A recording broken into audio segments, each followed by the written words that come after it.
Hi friends, welcome to the iTunes channel. आज की video में हम लोग स्टैक ऑटो इनकोडर्स को देखेंगे, जो कि एक अनसुपरवाइज्ड लर्निंग एल्गोरिथम है। यहाँ पे मैंने एक स्क्रीन के ऊपर इमेज शो करवाई है आप लोगों को।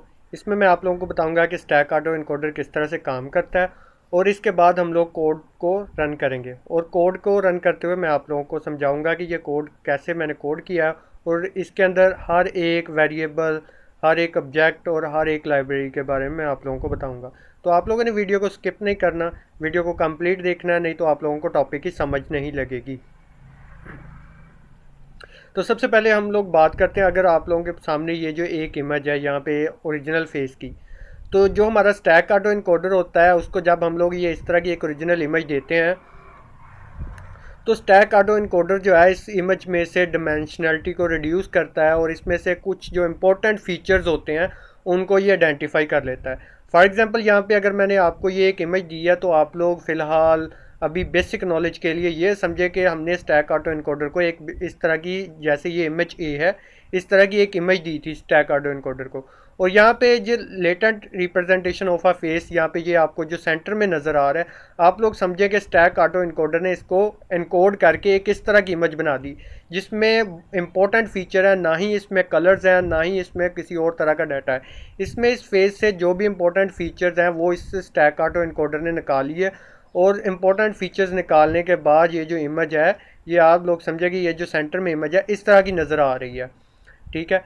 और इसके बाद स्टैक ऑटो इनकोडर जो है, जब हम इसको इमेज डिकोडर को देंगे स्टैक ऑटो इनकोडर के, तो फिर से ये इस इमेज से, ये जो सेंटर वाली इमेज है, इससे ये ओरिजिनल इमेज ड्रा करता है।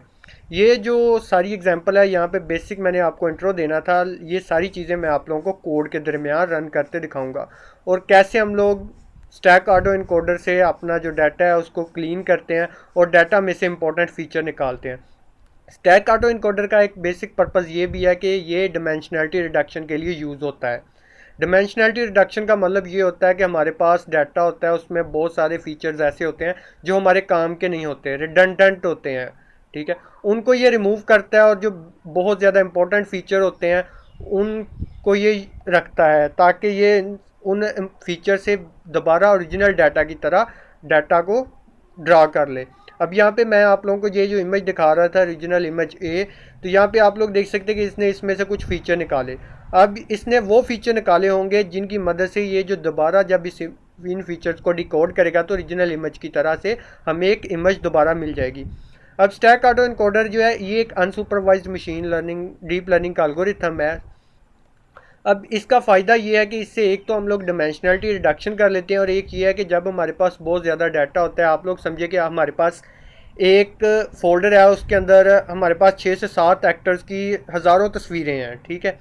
तो अब स्टैक ऑटो इनकोडर की मदद से हम लोग हर एक इमेज को अलग से फ़ोल्डर में रख सकते हैं, ठीक है। ये मशीन लर्निंग का, डीप लर्निंग का जो एल्गोरिथम है, सॉरी, इसको हम लोग यूज़ करते हुए हर एक इमेज को डिफ्रेंशिएट कर सकते हैं। अब यहाँ पे अगर आप लोगों को नहीं भी समझ लगी तो आप लोगों ने टेंशन नहीं लेनी, क्योंकि जब हम लोग कोड करेंगे तो तब आप लोगों को आसानी से इसकी समझ आ जाएगी। तो यहाँ पे अब हम लोग इस कोडिंग के पार्ट की तरफ जाते हैं। तो यहाँ पे सबसे पहले मैंने नमपाई को इंपोर्ट किया, इसके बाद मैंने टेंसरफ्लो को इंपोर्ट किया, और इमेजेस को ड्रा करने के लिए मैंने मैटप्लॉटलिब को इंपोर्ट किया है। अब ये क्यों किया है ये आगे जाके आप लोगों को सारा समझाऊंगा। इसके बाद मैंने केरास में से लेयर्स को इंपोर्ट किया है, क्योंकि स्टैक ऑटो इनकोडर्स में हमने लेयर्स को भी डिफ़ाइन करना है। अब इसके बाद मैंने एमनिस्ट का डाटा सेट लिया है। इसका पर्पज़ ये था कि हम लोग जो भी ये एग्जांपल ड्रा करेंगे, ये एमनिस्ट का जो डिजिट क्लासिफिकेशन का डाटा सेट है उसके ऊपर हम लोग काम करेंगे। इसके बाद मैंने केरास में से मॉडल्स को इंपोर्ट कर लिया है। अब इसको मैं यहाँ पे रन करता हूँ, तो आप लोग देख सकते हैं कि ये जो हमारा फर्स्ट सेल था ये सक्सेसफुली रन हो गया। अब इसके बाद मैंने एक फंक्शन डिफ़ाइन किया है। अब इस फंक्शन का काम क्या होगा, जितनी भी हमारे पास एमनेस्ट की इमेजेस होंगी वो इस फंक्शन को एज ए रे पास की जाएंगी, ठीक है। अब इस फंक्शन में जो भी आप लोगों को पता है कि हमारी जो इमेज होती है उसका साइज़ बहुत ज़्यादा बड़ा होता है, उसमें कलर जो होते हैं वो 0 से लेकर 255 तक होते हैं। अगर हम उन्हीं कलर्स के साथ इमेज को यूज़ करते हैं, तो आप लोग जानते हैं कि इसके लिए हमारा जो मॉडल है वो ज़्यादा टाइम लेगा ट्रेनिंग के लिए, और इसके अलावा हमें बहुत ज़्यादा कंप्यूटेशनल रिसोर्सेज की भी ज़रूरत होती है। तो अब यहाँ पे जो भी सर ये जो इस फंक्शन है इसको इमेज पास की जाएगी, ये उस इमेज को 255 पे डिवाइड करेगा, क्योंकि हमारे पास जो कलर्स होते हैं वो 255 तक होते हैं। अब जब हम लोग इसको 255 पे डिवाइड करेंगे, हमारे पास जो इमेज थी उसके पिक्सल थे वो 0 और 1 के दरमियान जो है वो चले जाएंगे। अब 0 और 1 के दरमियान जो वैल्यूज़ हैं उनको हमारा मॉडल जो है वो आसानी से कंप्यूट कर लेगा। अब इसके बाद इस अरे को मैंने दोबारा से शेप दी है 28 बाई 28 की, कि ये जो इमेज थी ये पहले मेरे पास अरे की शेप में आई थी। अब अरे जो थी मेरे पास वो एज ए 1 डायमेंशनल थी, ये इसको दोबारा से 28 बाई 28 में कन्वर्ट कर देगा और दोबारा से ये जो फंक्शन है ये अरे को रिटर्न कर देगा। अब इसके बाद एक और मैंने यहाँ पे मेथड डिफाइन किया है।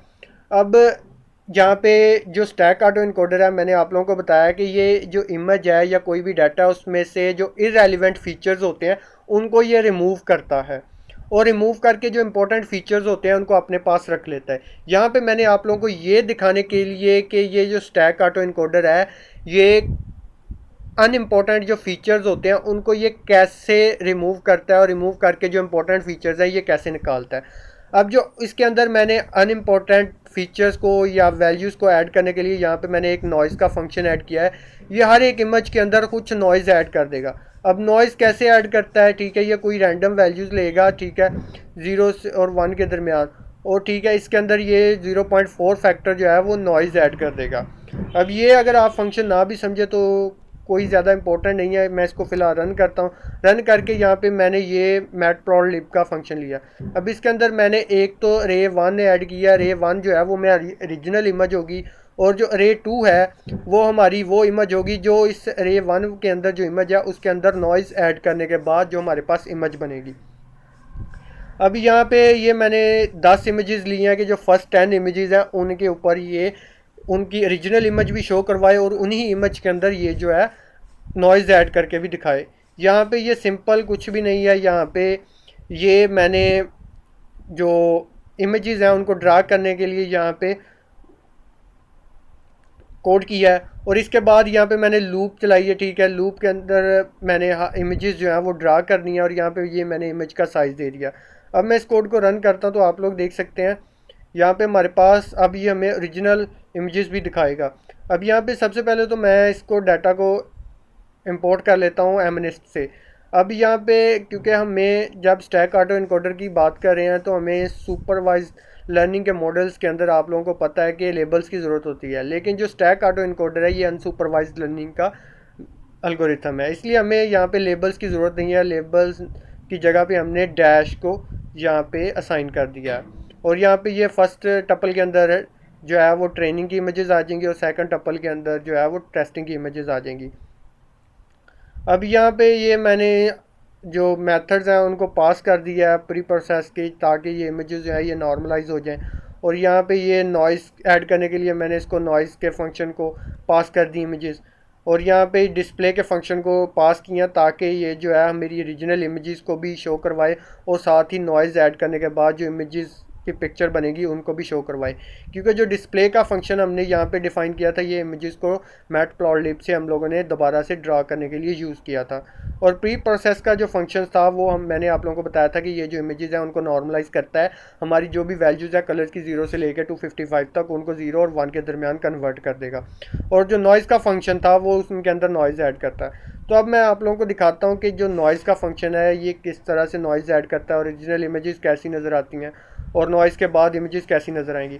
आप लोग यहाँ पे देख सकते हैं कि ये जो मेरे पास इमेजेस थी, यहाँ पे ये ऊपर वाली जो फर्स्ट रो है इसके अंदर ओरिजिनल इमेजेस की पिक्चर्स हैं, और नीचे ये जो है उन्हीं इमेजेस के अंदर जब हमने नॉइज़ ऐड की तो नॉइज़ ऐड करने के बाद इमेजेस की पिक्चर है। यहाँ पे ये नॉइज़ ऐड करने का पर्पज़ ये है कि आप लोगों को स्टैक ऑटो इनकोडर की जो वर्किंग है वो दिखा सकूँ कि स्टैक ऑटो इनकोडर जो है वो किस तरह से इरेलीवेंट फीचर्स को रिमूव करता है, ओनली रेलिवेंट जो फीचर्स होते हैं, जो इंपॉर्टेंट फीचर्स होते हैं उनको ये अपने पास रखता है, और ये किस तरह से डिमेंशनलिटी को रिड्यूस करता है। अब जब डिमेंशनलिटी हमारे पास ज़्यादा होती है, हमारी इमेज का साइज़ ज़्यादा होता है, उसके अंदर फीचर ज़्यादा होते हैं, और हमारा जो मॉडल होता है उसको कंप्यूटेशन के लिए ज़्यादा रिसोर्सेज चाहिए होते हैं और ज़्यादा टाइम लेता है। अब यहाँ पे अगर हम नीचे वाली रो की बात करते हैं तो इसके अंदर बहुत ज़्यादा जो है ना, आप ये समझे कि अनइम्पोर्टेंट फीचर्स हैं। तो अब ये किस तरह से इसको रिमूव करेगा। यहाँ पे आप लोगों को पता है कि जब भी हम लोग किसी भी मॉडल को जब डिफ़ाइन करते हैं तो हम लोग उसके अंदर एक इनपुट शेप दे देते हैं। इनपुट शेप वो शेप होती है जो हमारी इमेज का साइज़ होता है, इसमें हमारी इमेज की विड्थ होती है और हमारी इमेज की हाइट होती है। आप लोग इसको यहाँ पे भी एज ए वेरिएबल दे सकते हैं, लेकिन मैंने यहाँ पे इसको देने के बजाय इसको पहले एक जो वेरिएबल का नाम दे दिया है, ठीक है। अब यहाँ पे ये मैंने अपनी इमेज के लिए शेप बनाई है कि जो मेरी इमेजेस जो मैं इस मॉडल को दूंगा, इनकोडर को दूंगा, उनका साइज़ ये होगा। उनकी 28 जो है वो विड्थ होगी, 28 जो है वो उनकी हाइट होगी, और ये वन डायमेंशनल होगा, ठीक है। इसके बाद मैंने इनकोडर को डिफाइन किया। इनकोडर इनकोडर मैंने आप लोगों को बताया था कि जो स्टैक ऑटो इनकोडर है इसके दो पार्ट होते हैं। एक होता है इनकोडर। इनकोडर जो होता है वो आपकी इमेज जो है उसको अंदर से इंपॉर्टेंट फीचर निकालता है। जो डिकोडर होता है उसी इंपॉर्टेंट फीचर को यूज़ करते हुए आपकी इमेज को दोबारा से ओरिजिनल इमेज की तरह बनाता है। ये काम होता है डिकोडर का। अब यहाँ पे फर्स्ट जो है मैंने इनकोडर डिफाइन किया और कॉन्वोल्यूशन 2D, ठीक है, ये मैंने लेयर्स यूज़ की हैं, और इसके अंदर ये मैंने डाटा पास किया और एक्टिवेशन फंक्शन जो है ये रियली यूज़ किया है। यहाँ पे ये भी मैंने आप लोगों को इससे पहले जो हमारी वीडियोस थी उनके अंदर बताया था कि ये क्या चीज़ें हैं। तो अगर आप लोगों ने पुरानी प्रीवियस जो वीडियोस हैं वो नहीं देखी तो आप लोग प्लीज़ उनको देखिएगा। अब ये यहाँ पे मैंने इसके अंदर पैडिंग ऐड किया। अब इसके अंदर मैंने ये कॉन्वोल्यूशन मैक्स पोलिंग ऐड किया। अब मैक्स पोलिंग का क्या काम होता है और कॉन्वोल्यूशन 2D का काम क्या होता है ये मैं आप लोगों को अभी समझाता हूँ। अब आप लोग यहाँ पे ये मैंने आप लोगों के लिए एक इमेज निकाली है। फॉर एग्जांपल आप जो फर्स्ट बॉक्स है इसको समझ लें कि ये हमारी ओरिजिनल इमेज है। अब जो कॉन्वोल्यूशन 2D है ना, कॉन्व 2D है, ये हमारी जो है ये एक कर्नल है। अब ये कर्नल जो है इसको आप लोगों को समझने की ज़रूरत नहीं है। ये जो डीप लर्निंग है ये इसको खुद से डिफ़ाइन करती है। अब फॉर एग्जांपल अगर आप इमेज को देखें, ये एक बॉक्स जो है ये मूव कर रहा है। अब जो इसमें से ये बॉक्स जो है ये इसमें से जो इम्पोर्टेंट फीचर्स होंगे उनको निकाल के एक छोटी इमेज है उसको ड्रा करेगा। कॉन्वोल्यूशन 2D आप यही समझ लें कि जो हमारे इमेज है, जो बिग साइज़ की इमेज है उसमें से सिर्फ जो इम्पोर्टेंट फीचर्स हैं उनको निकालेगा।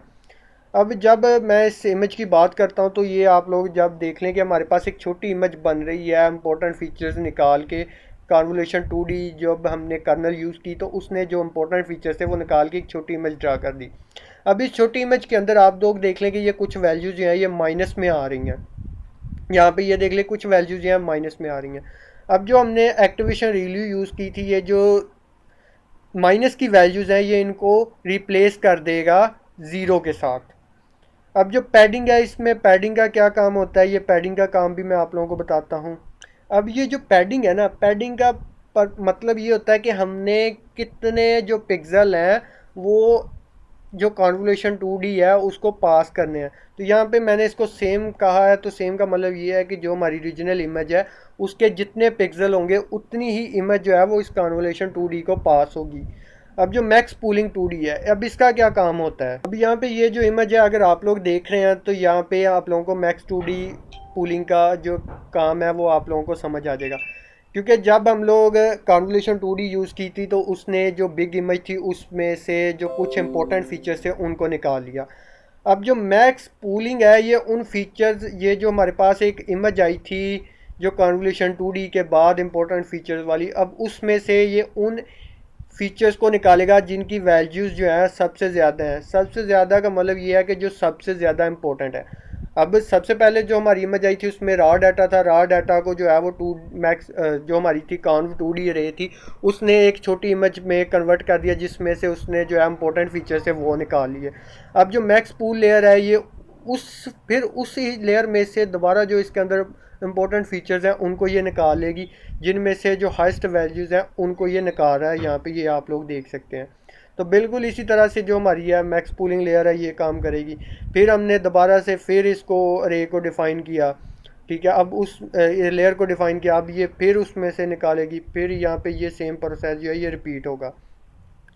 अब जो डिकोडर है ये भी बिल्कुल इसी तरह से काम करता है। जो इंपॉर्टेंट फीचर्स आए थे हमारे पास ये उनको डिकोड करेगा, ठीक है। डिकोड करके फिर से दोबारा जो हमारी ओरिजिनल इमेज है उसमें ये दोबारा से इसको कन्वर्ट करेगा। अब कॉन्वोल्यूशन 2D ट्रांसपोज ये वाला जो मैथ लेयर है इसका क्या काम होता है ये मैं आप लोगों को समझाता हूँ। अब मैंने आप लोगों को जब कॉन्वोल्यूशन 2D का काम समझाया था तो वो एक कर्नल को यूज़ कर रहा था। अब उस कर्नल को वो रीजनल इमेज के ऊपर अप्लाई कर रहा था, तो उसमें से कुछ इंपॉर्टेंट फीचर्स निकाल रहा था। अब जब इनकोडर ने काम किया तो उसके पास एट द एंड कुछ इंपॉर्टेंट फीचर्स आ गए। अब उन इम्पोर्टेंट फीचर्स को और उस कर्नल को ये जो डिकोडर है ये दोबारा से यूज़ करेगा और हमारा जो ओरिजिनल मैट्रिक्स है उसको बना लेगा। ओरिजिनल मैट्रिक्स से मुराद ये कि हमारी जो ओरिजिनल इमेज है वो बना लेगा।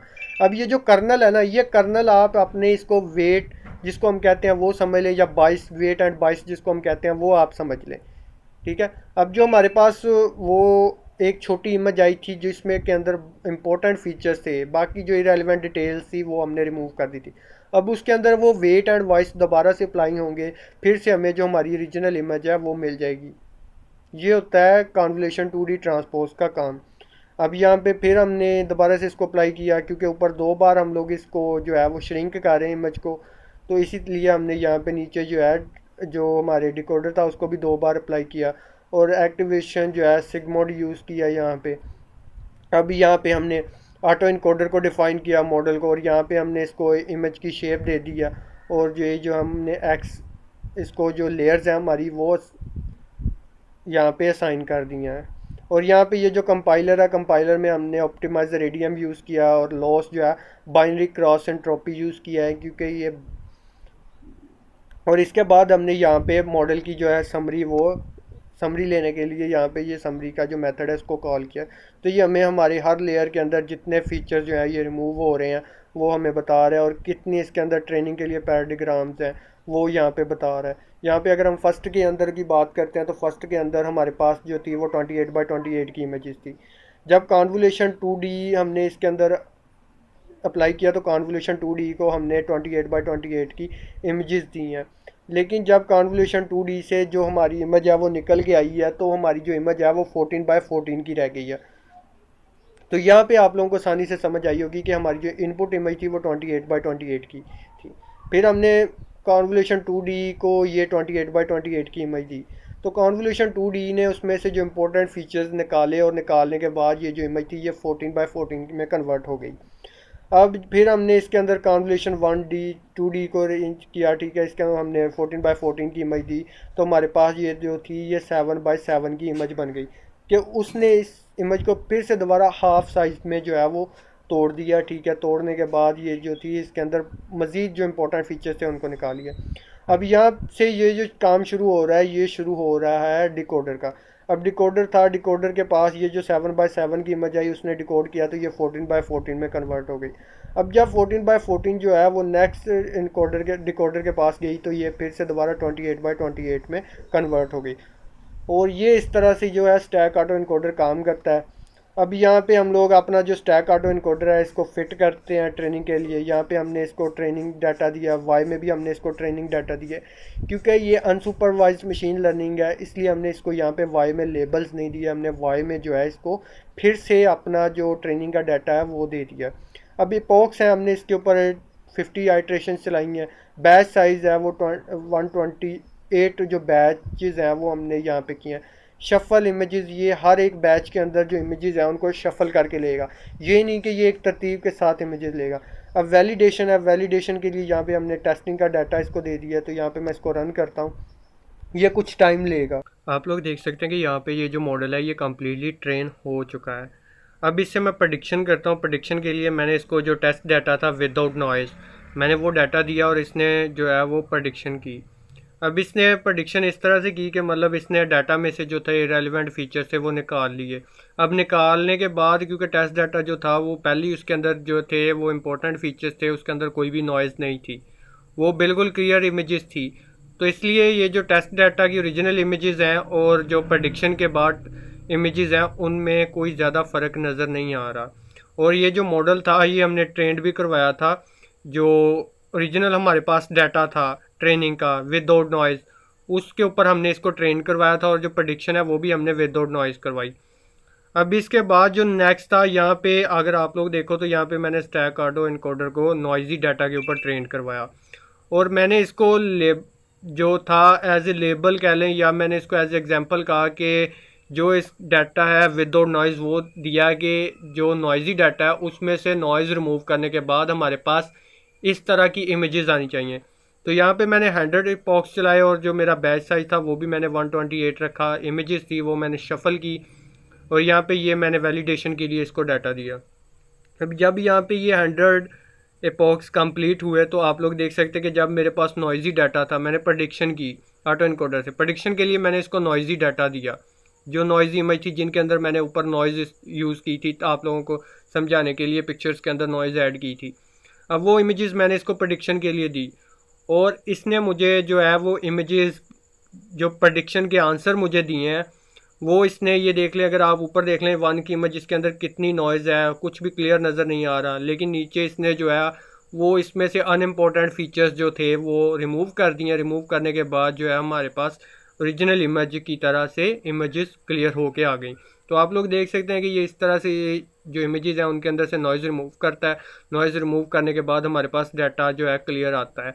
स्टैक ऑटो इनकोडर का जो पर्पज़ होता है वो ये होता है कि जो अनइम्पोर्टेंट फीचर्स होते हैं उनको रिमूव करना और डिमेंशनैलिटी रिडक्शन करना। अब यहाँ पे अगर आप देखें कि ये जो इमेजेस हैं ऊपर, इनके अंदर अगर कोई और ऑब्जेक्ट होता है, यहाँ पे तो फ़िलहाल नॉइज़ है, तो कितने ज़्यादा ऑब्जेक्ट्स होंगे उतना ही ज़्यादा इमेज का साइज़ होगा, डिमेंशनैलिटी ज़्यादा होगी। तो जो अगर हम स्टैक ऑटो इनकोडर इमेजेस के ऊपर यूज़ करेंगे तो हमारे पास वही फीचर्स आएंगे इमेज में से निकल के, जो कि बहुत ज़्यादा इंपॉर्टेंट है। तो अगर आप लोगों का कोई भी क्वेश्चन है नीचे वीडियो में कमेंट ज़रूर कीजिएगा। इसके अलावा अपना सजेशन ज़रूर दीजिएगा नीचे कमेंट बॉक्स में। इस वीडियो को दूसरों के साथ ज़रूर शेयर कीजिएगा, वीडियो को लाइक ज़रूर कीजिएगा। मिलते हैं अगली वीडियो में, तब तक के लिए इजाज़त दीजिए। अल्लाह हाफिज़।